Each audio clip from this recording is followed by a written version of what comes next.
Buenos días, hermanos. Espero que se encuentren muy contentos en familia, y para los que estén pasando alguna prueba por motivos de enfermedad o de otro tipo, que puedan ser reconfortados en la paz de Dios. En el día de hoy vamos a considerar la segunda parte de la prédica del relato de la mujer samaritana. El domingo pasado, recuerden que nosotros hicimos una presentación de que cuando se estudia el relato de la mujer samaritana en Juan 4, el Evangelio expone 4 grandes movimientos. Los primeros 2 movimientos los vimos el domingo pasado, que tocaban la partida del Señor a Galilea con su paso por Samaria, que es el primer movimiento y está considerado, se describe en los versos 1 al 4 del capítulo 4. Y el segundo movimiento, que también lo conversamos, lo comentamos, lo expusimos la semana pasada, es el párrafo más largo del 5 al 26, 4, 5 al 26 de Juan, que describe la conversación de Jesús con la mujer Galilea en el pozo de Jacob, y con 2 grandes mensajes, que era la forma como el Señor evangelizó a la mujer samaritana y la verdadera adoración, donde se contrasta por la conversación que tiene Jesús con la samaritana sobre la adoración de los samaritanos y la de los judíos. Hoy vamos a considerar, en este hermoso domingo, los 2 otros movimientos que se describen en ese relato, que son la conversación de Jesús con sus discípulos, que son del 4:27 al 4:38, y ese es el tercer movimiento, y el cuarto es del verso 39 al 42, que describe el contacto, que narra el contacto del Señor con los hombres de Samaria. En este segmento se puede titular como los que labraron, el que siembra y el que ciega. Vamos a poner esto en manos de Dios. Señor, te pedimos que, agradecidos como somos por tu santa palabra, permita que tu Santo Espíritu nos inspire y nos guíe, que nos abra el entendimiento, que aparte todo tipo de obstáculos, de pensamiento previo, de estructura, de explicación humana, a lo que es el verdadero mensaje tuyo, Señor, que tú nos hiciste llegar gracias a tu misericordia y a tu intensa búsqueda por el rescate y la salvación de tu pueblo a través de esos hombres que tú inspiraste. En el caso de hoy, Señor, te damos muy especiales gracias por el Evangelio de Juan. Vamos a leer desde el verso 27 del capítulo 4 hasta el final de la narración de la mujer samaritana. En esto vinieron, dice el verso 27, en esto vinieron sus discípulos y se maravillaron de que hablaba con una mujer. Sin embargo, ninguno dijo, ¿qué pregunta? ¿O qué hablas con ella? Entonces la mujer dejó su cántaro y fue a la ciudad y dijo a los hombres, venid, ved a un hombre que me ha dicho todo cuanto he hecho. ¿No será este el Cristo? Entonces salieron de la ciudad y vinieron a él. Entre tanto, los discípulos le rogaban diciendo, Rabí, come. Y él les dijo, yo tengo una comida que comer que vosotros no sabéis. Entonces los discípulos decían unos a otros, ¿le habrá traído a alguien de comer? Jesús les dijo, mi comida es que haga la voluntad del que me envió y que acabe su obra. ¿No decís vosotros, aún faltan 4 meses para que llegue la siega? He aquí os digo, alzad vuestros ojos y mirad los campos, porque ya están blancos para la siega. Y el que siega recibe salario y recoge fruto para vida eterna, para que el que siembra goce juntamente con el que siega. Porque en esto es verdadero el dicho, uno es el que siembra y otro es el que siega. Yo os he enviado a segar lo que vosotros no labraste. Otros labraron y vosotros habéis entrado en sus labores. Y muchos de los samaritanos de aquella ciudad creyeron en él por la palabra de la mujer, que daba testimonio diciendo, me dijo todo lo que he hecho. Entonces vinieron los samaritanos a él y le rogaron que se quedase con ellos, y se quedó allí 2 días. Y creyeron muchos más por la palabra de él y decían a la mujer: ya no creemos solamente por tu dicho, porque nosotros mismos hemos oído y sabemos que verdaderamente este es el Salvador del mundo, el Cristo. Gracias por tu santa palabra, Señor. Vamos, como es la costumbre, a comentar expositivamente los versos claves dentro de toda la narración. En el 25 y 26, Juan dice: le dijo la mujer: sé que ha de venir el Mesías. Cuando él venga, nos declarará todas las cosas. Jesús le dijo: yo soy el que está hablando. Eso ya lo comentamos, y aquí vale la pena recordar desde el domingo pasado, es que los samaritanos, al igual que los judíos, solamente con la información del Pentateuco sabían el anuncio de un Mesías. Sabían que estaba por venir en un enviado de Dios para la salvación de su pueblo. Y la mujer samaritana, en el encuentro que describimos el domingo pasado, empezó a entender que el Señor, que el judío cansado que le pedía agua de beber del pozo de Jacob, era en realidad el Mesías, y empezó a sospechar, su mente empezó a conectarse con la personalidad del Mesías, porque le había declarado con toda claridad todo lo que era su estado moral, su corrupción sexual, su vida desordenada, y le había también aclarado muchas dudas teológicas en cuanto a la adoración. Hay un verso paralelo en Mateo, más adelante lo vamos a comentar, que es Mateo 11, 25 al 26, donde dice: en aquel tiempo, respondiendo Jesús, dijo: te alabo, Padre, Señor del cielo y de la tierra, porque escondiste estas cosas de los sabios y de los entendidos, y las revelaste a los niños. Sí, Padre, porque así te agradó.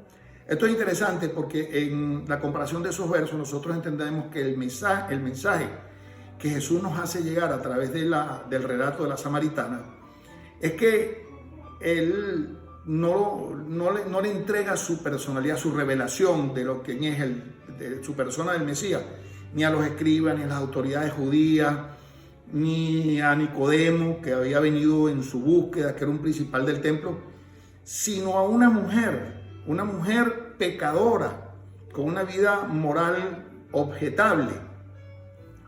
Y se compara en el niño, no por la pureza del niño y la falta de moral de la mujer samaritana, sino por su dependencia, por su fragilidad, por la humildad con que la mujer samaritana recibe la presentación del Mesías.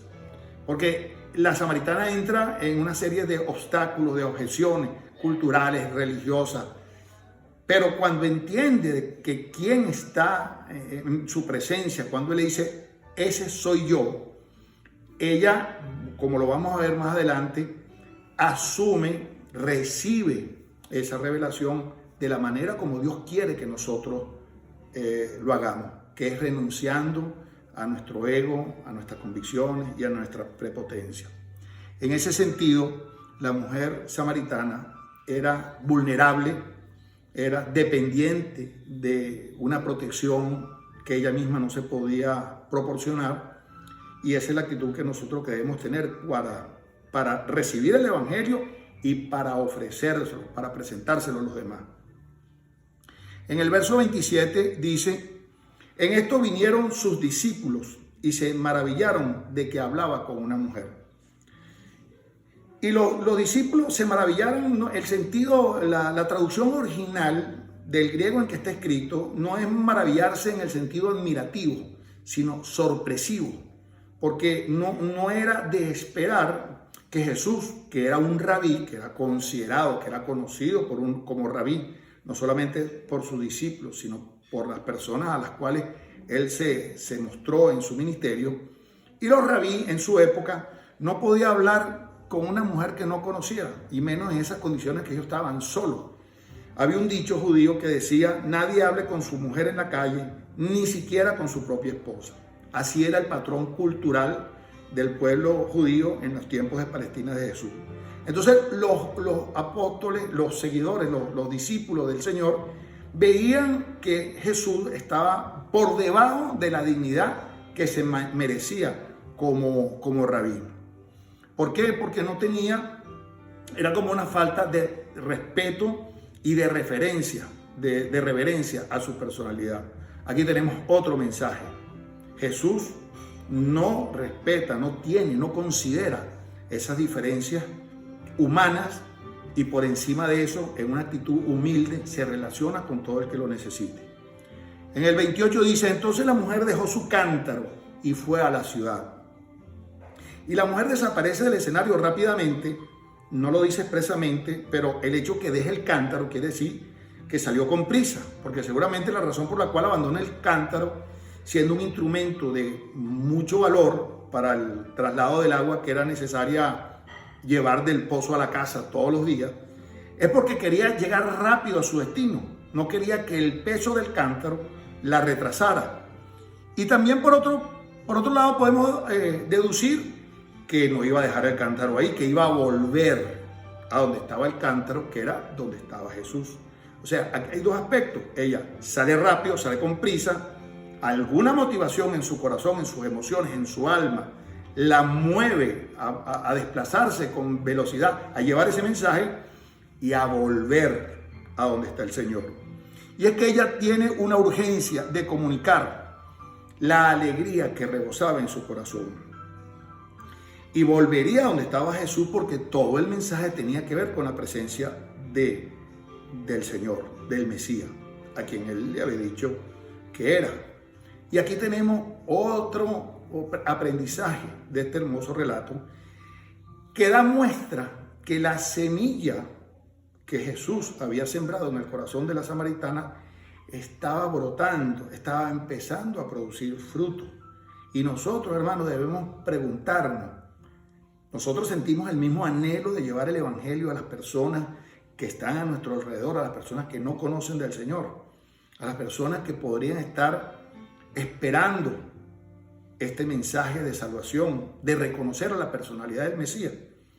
Es importante porque si no lo sentimos, lo cual es probablemente un reflejo de nuestra falta de crecimiento espiritual, por lo menos deberíamos anhelarlo. Deberíamos ver en esta imagen de la samaritana que ser la luz y la sal del mundo es la expresión natural de la responsabilidad del cristiano en el mundo en que vive. Nosotros somos sal de la tierra y luz del mundo, y la única forma de que eso sea un efectivo en la realidad donde nos desenvolvemos es llevando el evangelio. El verso 29 dice, venid y ved a un hombre que me ha dicho todo cuanto he hecho. ¿No será este el Cristo? Y aquí hay otro mensaje interesante que nosotros podríamos aprender. La mujer samaritana, primera vez que tenía contacto con Jesús, tenía una teología limitada y desviada porque ellos desconocían, no le daban valor a los escritos y a los profetas. Ellos solamente reconocían como autoritativo e inspirado por Dios el Pentateuco. O sea, no tenía preparación teológica, ni había sido ni siquiera, había nacido de nuevo, pero ella, siendo un bebé, habiendo nacido apenas minutos antes en el pozo de Jacob con el encuentro de Jesús, presenta su testimonio. Y eso es un gran mensaje para nosotros, porque nosotros muchas veces pensamos que para evangelizar, para llevar presentar el evangelio a alguien que no lo conozca, necesitamos una técnica especial, un modelo, un protocolo. Tenemos estigmas que son, paradigmas que son totalmente reñidos con la simpleza, pero con el poder del evangelio. La mujer samaritana no hace eso. La mujer samaritana simplemente narra lo que ella le pasó. Y fíjense una cosa interesante que hace. Se presenta humilde porque le dice a todos los que lo conocen en el pueblo, que estaba a 900 metros, la ciudad estaba a 900 metros del pozo de Jacob, todos conocían la fama de su moral, seguramente habían sido conocedores de los 5 maridos que había tenido. Ella no esconde su pecado, al contrario, lo hace como un pasaporte de humildad. Ella reconoce quién es y no le importa, y le dice, pero es que Jesús, el Señor, el Mesías, me dijo todo esto. Y estimula la curiosidad de sus oyentes y le pregunta, ¿el que me dijo todo eso, no será que es el Mesías? ¿Qué hace ella? ¿Cuál es el ejemplo perdón, para la evangelización? Buscar que las personas, por las razones que sean, tengan un encuentro con Jesús, que es la única forma como puede una persona nacer de nuevo. Y fíjense que pasó lo mismo que Felipe hizo con Natanael, que fue el famoso judío que estaba debajo de la higuera cuando Jesús admira su honestidad. Le dijo las mismas palabras, ven y ve. No se detiene en darle muchos detalles, sino dice, compruébalo por ti mismo. Y es una forma muy interesante de invitar a las personas al Evangelio. Vengan y conozcan a Cristo. En el verso 31 dice, entre tanto los discípulos le rogaban diciendo, Rabí, come. Mientras Jesús se quedaba esperando junto al pozo de Jacob, los discípulos habían ido a la ciudad a buscar qué comer. Y cuando ellos vuelven, les extraña que Jesús no acepta la comida, porque Jesús podía haber comido, la samaritana no había vuelto, los samaritanos del pueblo no habían vuelto. Él podría haber recibido los comestibles que los discípulos habían ido a buscar a la ciudad y alimentarse. ¿Qué hace él? No quiere comer. Y le dice con ese gesto lo importante que es su misión.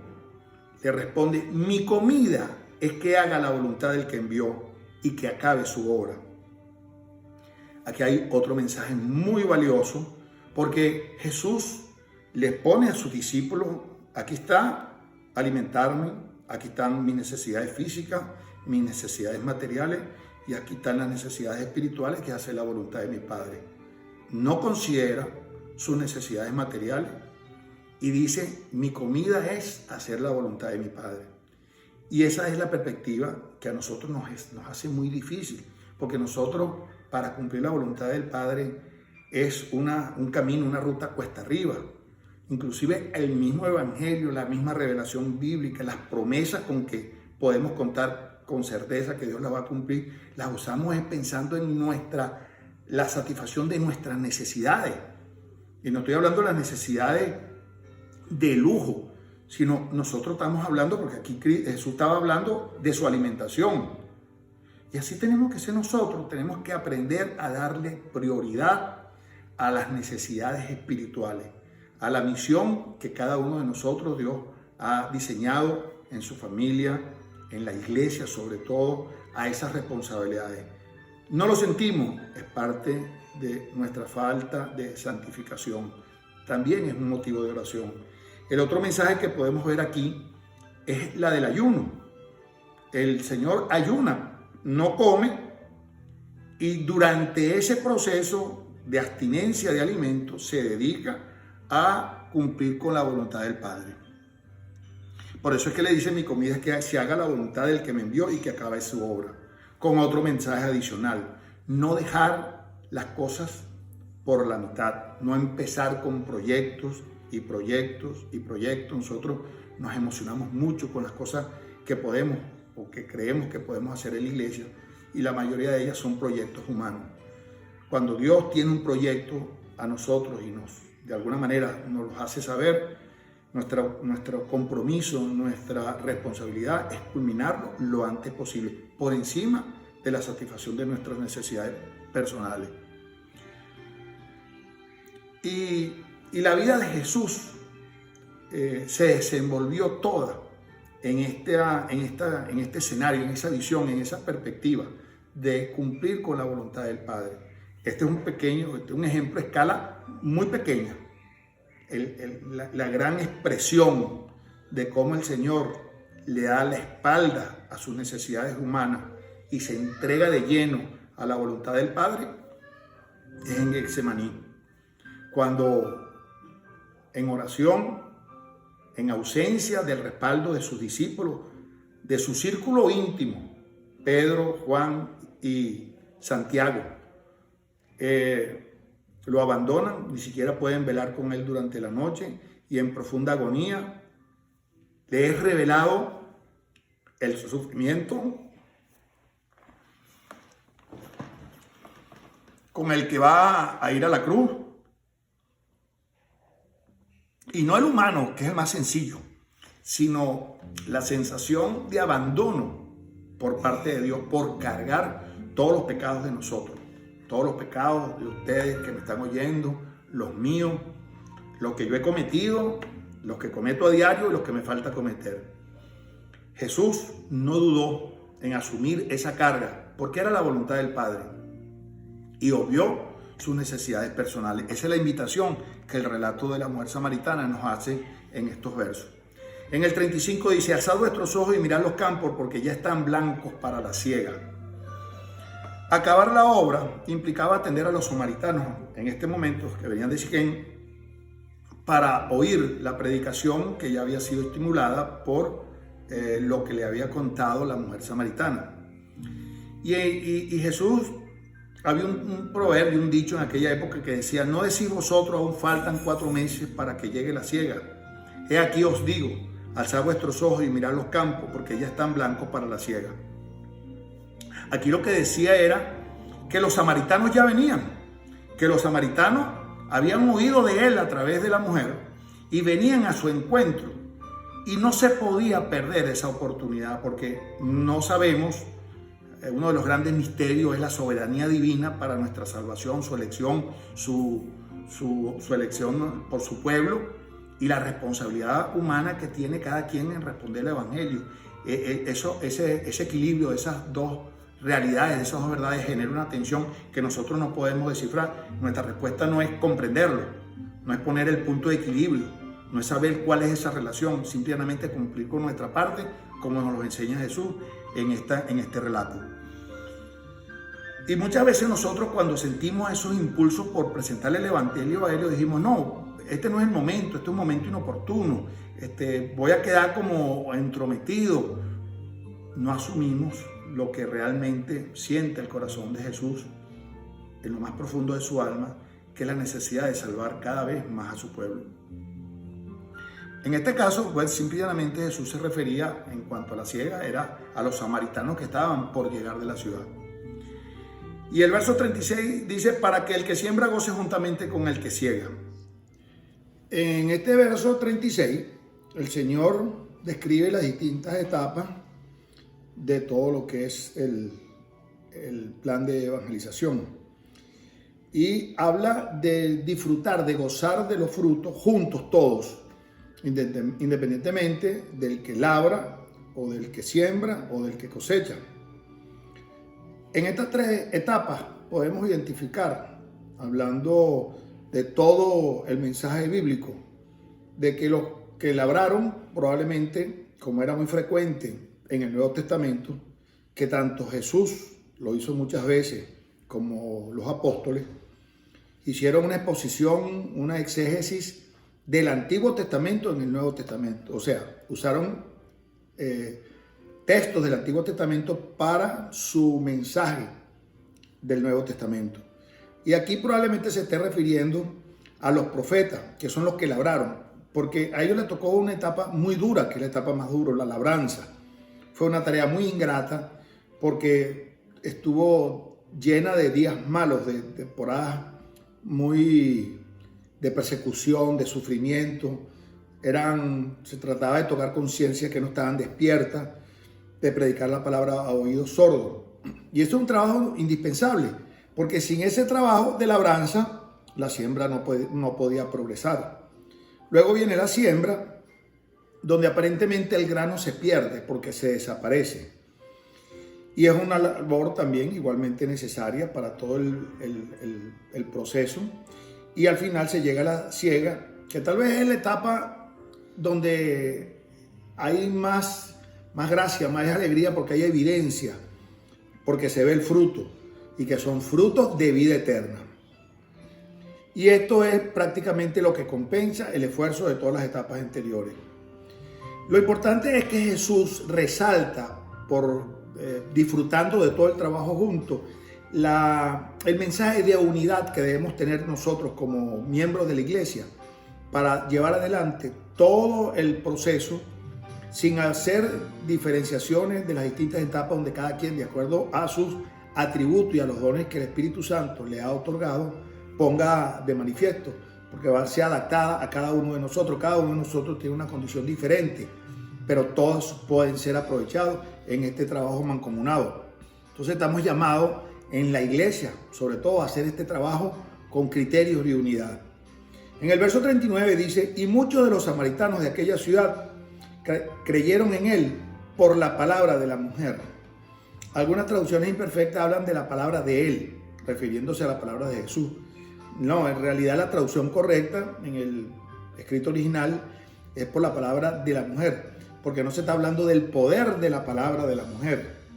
Cuando se refiere a la palabra de la mujer, habla del testimonio, lo que ella dijo, que Jesús, habiéndose reconocido por ella, como el Mesías, le contó, le reveló su conocimiento, su deidad, que fue una de las cosas que hizo que conectara la figura del Mesías con aquel judío.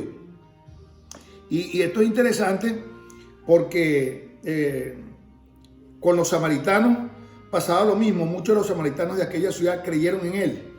O sea, muchos de los samaritanos, a través del testimonio de la samaritana, se convencieron de que Jesús podía ser el Mesías, y ella logra lo que se proponía, lo que se propuso, que es a través de su testimonio, que era lo único que tenía para ofrecer, hizo que sintieran curiosidad y vinieran a ver al Mesías. Y eso es el Evangelio, eso es lo que nosotros tenemos que presentar. Presentar a Cristo, al Cristo histórico, que no es otra cosa que lo que Cristo hizo en la tierra. El Cristo histórico no está divorciado de la condición mesiánica del Hijo de Dios. Cuando hablamos del Cristo histórico como presentación del Evangelio, lo que estamos diciendo es que nosotros debemos presentar el Evangelio con las características de Jesús. ¿Cuáles son las características en la historia verdadera y real que Jesús vivió con su visión en la tierra? Que era el Hijo de Dios, eso es verdad, eso es historia. Que era descendiente del linaje de David, eso es verdad, eso es historia. Que murió en la cruz, eso es historia, historia verídica. Que murió por nuestros pecados y que fue resucitado, eso es historia. Y que fue ascendido a los cielos. Y que esa obra magnífica de Jesús en la cruz es lo que permite que nosotros nos conectemos con el Padre y podamos ser rescatados del pecado. Esos detalles fue lo que la samaritana trató de que de mano directa pudieran ellos apreciarlos en Jesús. Ella lo que hizo fue procurar ese encuentro, que es lo que nosotros tenemos que hacer cuando le presentamos el Evangelio al no creyente, para que puedan nacer de nuevo. Buscar que tengan un encuentro con Jesús. ¿Con cuál Jesús? Con Jesús que está en la Biblia. Y Dios usó su comienzo, su primera revelación contundente a esta mujer samaritana. Una mujer con una vida inmoral y seguramente despreciada por sus propios conciudadanos. Y ese instrumento en la mano de Dios, en el poder del Espíritu Santo, fue suficiente para, no solamente para convertir todos los samaritanos que después se encontraron con Jesús en el pozo de Jacob, sino que Jesús se tuvo que quedar 2 días más. Muy probablemente, humanamente, no estaba planificado, pero la respuesta fue en una proporción tal que hizo que Jesús decidiera postergar su viaje original a Galilea durante 2 días más. Y muchas veces nosotros frecuentemente posponemos la presentación del Evangelio, o porque a veces, como dijimos antes, no consideramos que era la oportunidad ideal, o muchas veces pensamos que es necesaria una preparación especial con un diseño y una estrategia. Y fíjense cómo lo que nos enseña Jesús, lo que nos enseña Dios a través de su palabra, que basta con ofrecer el testimonio de lo que Jesús ha hecho en cada uno de nosotros en nuestras vidas para estimular lo que, a fin de cuentas, Dios pone en el corazón del que todavía no se ha convertido, que es el deseo de encontrarse con Jesús. El verso 42 dice: y decían a la mujer: ya no creemos solamente por tu dicho, porque nosotros mismos hemos oído y sabemos.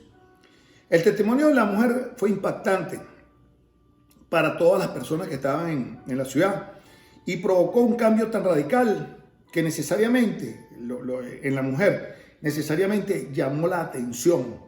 Seguramente la actitud, la alegría, la expresión, la mirada, que era un reflejo de lo que la mujer samaritana sentía en su corazón. Los ciudadanos de Siquén vieron un cambio importante y es exactamente lo que nosotros debemos ofrecerle al mundo en nuestro alrededor. Simplemente ofrecer lo que somos hoy, y el que nos haya conocido antes podrá entender, al igual que la mujer samaritana, el cambio radical de lo que la nueva naturaleza que Dios concede a través de aceptar a Jesús, de encontrarse con Jesús, hace en cada uno de nosotros. Y pasó algo insólito. Los samaritanos le rogaron, le pidieron a Jesús, un judío, que se quedara con ellos unos días. Entonces ellos pudieron conocer personalmente a Jesús y en su propio análisis llegaron a la conclusión de que Él era el Salvador del mundo, el Cristo. Y lo dijeron claro, porque si bien inicialmente se acercaron a Jesús por la curiosidad que despertó en ellos el testimonio de una mujer, al final ya no fue de oído, sino de vista. Como dice el libro de Job, de vista conocieron al Mesías y tuvieron un propio encuentro con Él y con su palabra. Al final llegamos de todo el pasaje y vemos cómo todos los samaritanos estaban de acuerdo con que Jesús era el Salvador del mundo. Este fue un paso muy importante y también reconocieron los samaritanos que ya Jesús no era el Salvador de los judíos, sino el Salvador de los judíos, de los samaritanos, de los musulmanes y de todo hombre que quiera aceptarlo en su corazón.